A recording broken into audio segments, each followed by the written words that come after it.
Some background. My family likes to play pranks with Christmas and birthday gifts. It's nothing new.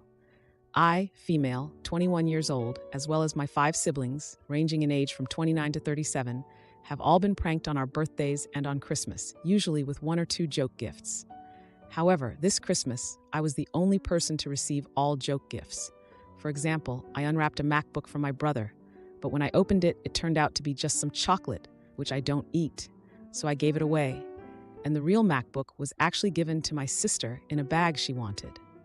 Another gift was what I thought was a book from my Christmas list, but it was actually just the book cover put on a dictionary. When I asked my mom about the book, she told me she gave it to my sister-in-law. This continued with each present my siblings or parents had given me. The AirPods turned out to be just a charger block or adapter. The gift cards were used with a $0 balance. I received a card with Monopoly money, and so on, totaling about 12 joke gifts. I realized that while I went out of my way to get everyone something they wanted or would like, I didn't receive anything genuine in return. At this point, I was feeling down, so I went to the living room to watch TV with my boyfriend. During dinner, everyone was talking about how much they loved their gifts, and when my dad asked why I hadn't said anything about mine, I said there wasn't much to say. Everyone, except my boyfriend, laughed, and my mom said it wasn't a big deal since everyone else also received joke gifts. I explained that every gift I received was a joke gift, while the ones they received were followed by the real ones. My dad told me to relax and not make a big deal out of it, assuring me that I would have the opportunity to receive the things on my list next Christmas. Not wanting to argue back and forth, I told my boyfriend that I wanted to leave and spend the rest of Christmas break with his family before going home. My family got upset and told me not to go, insisting that it wasn't serious. However, I left and put my phone on Do Not Disturb during the drive.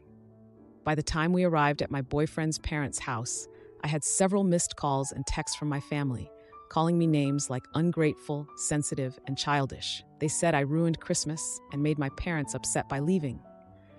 The next day, I exchanged and opened gifts with my boyfriend and his family, and one of the gifts I received was the book I wanted, the book my mom pretended to gift me. I posted it on my Instagram story, and not even a minute later, my sister sent a screenshot of my story to the family group chat.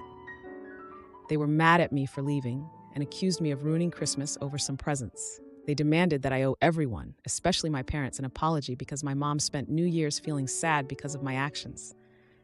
Now, I just want an outside party to tell me if I'm the one at fault here. Am I wrong for being upset about the gifts and for leaving? After reading their messages and reflecting for a few days, I now feel like maybe I was upset over nothing and need to apologize to them. I want to clarify a few things. My Christmas list didn't include expensive gifts, nor was I upset about not receiving expensive gifts. I was simply upset because everything I received was a prank, and I was the only person who didn't receive a genuine gift. Another thing I would like to address is that I didn't do anything to provoke my family's pranks. The last major argument I had with them was over a year and a half ago. Thank you for the replies, and I will do my best to respond to comments while I'm at work. I participated in joke gifts when I was a kid, but I haven't participated in the last 10+ years because I didn't enjoy it or find it funny, which they are aware of. I'll provide more information if needed during my break or when I have time to reply. Now, for a few comments before the update. Comment 1. Not the idiot. My dad told me I needed to relax as I'm making a big deal about it, and I'd have next Christmas to get the stuff on my list. OMG, why are you so upset? It's not a big deal that you basically got trash presents this year from your entire family. You can get actual presents next year. Your dad told you to wait a whole year to get any gifts that were actually thoughtful or useful to you. He wanted you to be okay with getting what is essentially garbage for Christmas because the rest of the family thinks hurting you is funny. These weren't joke gifts. They were a taunt. Your family was showing you how little you mean to them. Comment 2. Because my mom spent New Year sad because of my actions. No, your mom spent New Year sad because of the consequences of your family's actions. They treated you as a joke for Christmas. A joke is not a joke if the person it is aimed at does not find it funny. Honestly, it comes across as bullying. You are the only one to only get joke presents. Your actual presents were given away to family members. Your family sounds cruel. And if mommy is oh so sad, then maybe she should think about her actions and the actions of the rest of your family. They suck. Not the idiot. I'm glad your boyfriend and his family didn't suck. Now for the update. Hey everyone, it's been 3 months since my last post, and wow, a lot has happened. I never expected things to escalate the way they did, but here we are. After the whole Christmas fiasco, things with my family were tense, to say the least. I spent the rest of the break with my boyfriend's family, who were incredibly supportive and kind. They knew about our family's prank tradition, but they also saw how it had gone too far this time. Back when I was younger, I remember my oldest brother getting a box of rocks for his 16th birthday. We all laughed because it was a single joke among real presents. But this Christmas, it was like they all conspired to make every gift a joke for me. I couldn't understand why. I had always been the peacemaker in the family, avoiding conflicts and trying to keep things smooth. When I returned home after the break, I found a package on my doorstep. It was from my parents, and inside was a heartfelt apology note and a few of the items from my original Christmas list. I was touched, but still hurt. I couldn't shake off the feeling of being the family's laughingstock. My siblings, on the other hand, were a different story. They were still upset that I had left and caused a scene, according to them. My sister, the one who got the MacBook and the book I wanted, was the most vocal. She claimed I was overreacting and that it was all in good fun. But then things took a turn. My brother, the one who had given me the chocolate MacBook, came over to talk. He admitted that the pranks had been his idea, but he hadn't intended for everyone to only give me joke gifts. He felt guilty, especially after seeing how much it had affected me. He also confessed that my sister had egged everyone on, saying I wouldn't mind and it would be hilarious. I was shocked. My sister and I had always had a bit of a rivalry, but I never thought she'd go this far. She had always been the golden child, excelling in sports and school, while I was more of the creative type, quieter, and more into my books and art. The confrontation with my brother led to a family meeting. It was intense, with emotions running high. My parents were upset that what was supposed to be a harmless tradition had caused such a rift. My siblings were split. Some were apologetic, while others, like my sister, were defensive. During the meeting, my sister tried to justify her actions, but it was clear she was in the wrong. My parents were disappointed in her, especially after they learned she had influenced the others. It was a side of her they hadn't seen before. As for the rest of my siblings, they started to see how their actions had affected me. They remembered how I had always been there for them, supporting them through their ups and downs, and they felt remorse for not considering my feelings. The biggest surprise came when my sister-in-law, the one who had received the book meant for me, stepped in. She had been quiet throughout the whole ordeal, but she revealed that she had known about the plan and felt terrible. She had tried to talk my sister out of it, but to no avail. She handed me the book, saying it was rightfully mine. Justice was served in a subtle way. My sister, who had always been the star, was now seen in a different light by the family. Her influence waned, and my siblings started to treat me with more respect and kindness. They made efforts to make it up to me, with small gestures and genuine gifts, no pranks attached. The change in dynamics was unexpected but welcome. I started to feel like I was part of the family again, not just the butt of a cruel joke. It was a slow process, but we were rebuilding our relationships one step at a time. And as for my sister, she learned a hard lesson about the consequences of her actions. She tried to make amends, but it would take time for the trust to be restored. For now, she was more careful with her words and actions, knowing that the family was watching. My mother-in-law's circus baby shower backfired when we cut her off. She's playing the victim, but the court papers she's hiding say otherwise. My husband and I are expecting our first child. We moved to be closer to his family. I'm not in contact with mine. My mother-in-law has been referring to the baby as her baby this entire time. She will say things like, "I can't wait for my baby to be born, and my baby is going to be so loved." This rubs me the wrong way for reasons I cannot explain, but my husband tells me to ignore her. My mother-in-law wanted to throw me a baby shower and invite her friends. She said they made an agreement a long time ago that they would celebrate each other's children's weddings and births. My husband and I eloped and declined a reception for her friends since we don't know them. My mother-in-law told me that I owed it to her to let her throw the baby shower since I hurt her friends' feelings by not having a wedding reception.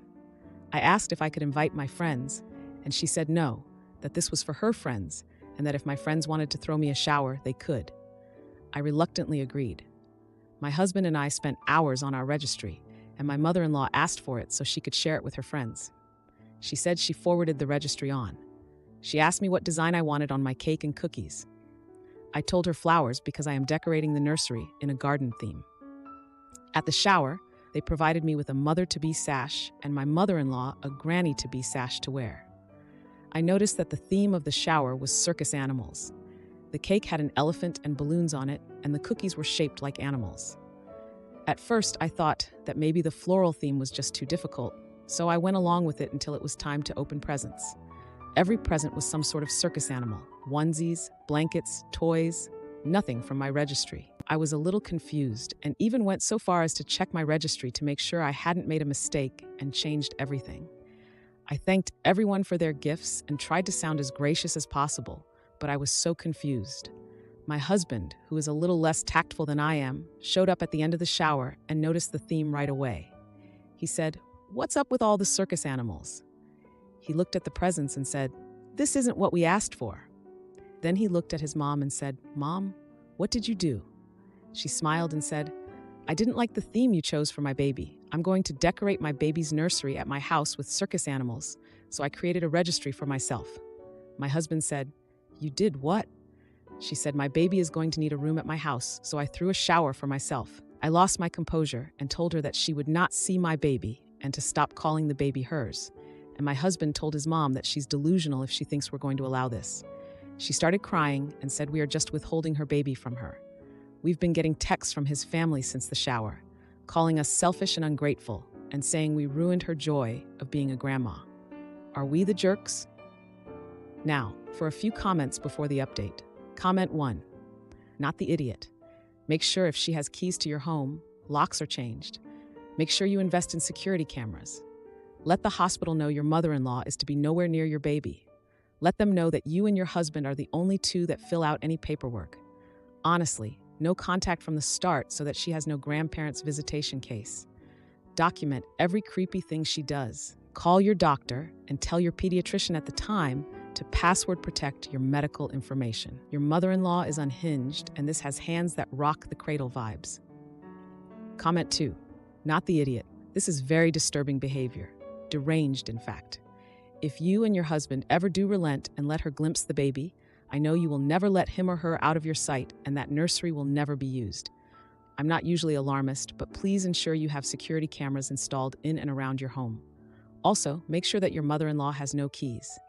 Change the locks if need be. Congratulations to you and your husband on your baby. Hope all goes well. Now for the update. Hey Reddit, it's been 3 months since I last posted about the baby shower fiasco with my mother-in-law. And oh boy, do I have an update for you. Buckle up, because things have gone from bad to worse. After the baby shower, my husband and I had a huge fight with his mom. We thought things couldn't get any crazier, but we were wrong. She doubled down on her behavior, insisting that she had every right to be involved in every aspect of our baby's life. She even went as far as to set up a nursery in her house, complete with a crib and all the circus-themed items from the shower. My husband, who's always been the peacemaker in the family, was at his wit's end. He tried to reason with her, explaining that while we appreciated her enthusiasm, she needed to respect our boundaries. But she wouldn't listen. She accused us of being cruel and keeping her from her grandchild. The tension between us escalated when she showed up at our house unannounced with more circus-themed baby gear. She demanded to know why we hadn't set up the nursery she designed. I was home alone at the time, and I lost it. I told her she had no right to dictate how we raise our child or decorate our nursery. She left in tears, and I thought that would be the end of it. But no, she took it a step further. She started a social media campaign, posting pictures of her nursery and tagging us, claiming we were denying her the right to be a grandmother. Her friends, the same ones from the baby shower, rallied around her, flooding our inboxes with messages about how we were terrible people for excluding her. My husband and I were at a loss. We wanted to keep the peace, but it was clear that his mother was not going to back down. We decided to seek advice from a family therapist who suggested we set clear boundaries with her.